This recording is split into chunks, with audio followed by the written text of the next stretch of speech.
Hey there friends, Golf Coach Dan back again today. Thanks for coming back and visiting me here on the channel. If you haven't subscribed yet, do me that favor. I'd really appreciate it. So, I've been watching the analytics and videos where we're talking club path seem to be doing very well.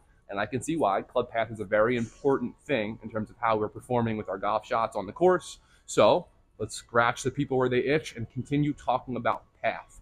There are so many different concepts, thoughts we can use to change path the way we want to.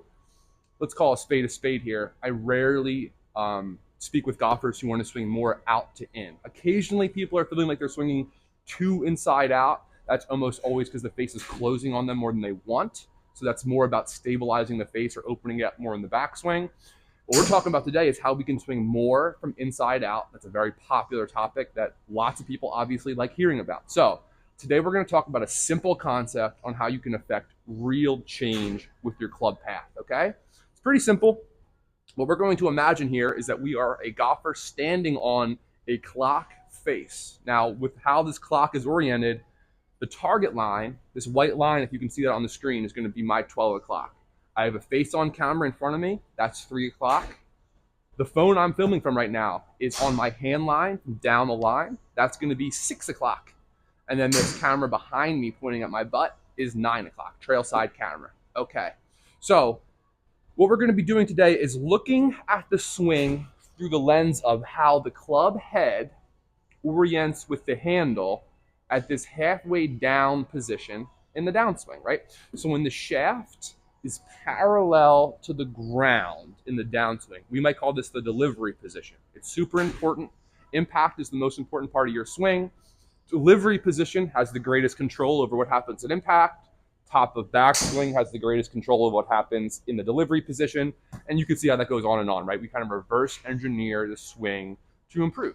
So if we want to swing more from inside out, what we want to try to feel is that the club head is going to be more behind the handle in the downswing, right? Generally speaking, if we can get the club head to trace past right on that handle or hand line in the backswing and the downswing, that would be considered on plane, right? Now, what most people do if they swing over the top or if they swing outside in, they typically, not always, get over the top, little steep movement there, and now I am over the swing plane. And as I come down in this halfway down position, we can see the club head is outside the handle. So if you film yourself down the line and your club head is sneaking outside the handle, most times you're also going to be swinging out to in. You probably don't hit the ball as far as you want to, slicing it sometimes, because really that club head outside the handle is what we're looking for with bunker shots, flop shots, shots we're trying to hit it high, soft on purpose. But when we want more compression, more ball speed, more effortless power, if you will, then it really helps to get the club head behind the handle. How are we going to do that? We're going to use this clock face analogy, right?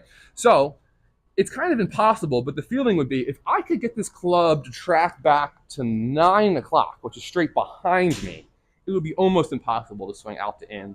I'd probably swing excessively into out, and that would bring issues, hooks, pushes, things like that. But a lot of us have this, let's say that, again, this is 6 o'clock where I'm pointing the club head right there. A lot of slicers lose the club head outside the hands. That's 4 or 5 o'clock. What we want to try to feel is that we're going to make a really big turn, and then we're going to throw the club behind us to like 7:30, 8 o'clock, right? 6, 7, 8. So 7:30, 8 is what we want to feel there. And this is kind of where I would say that opposites attract and transition.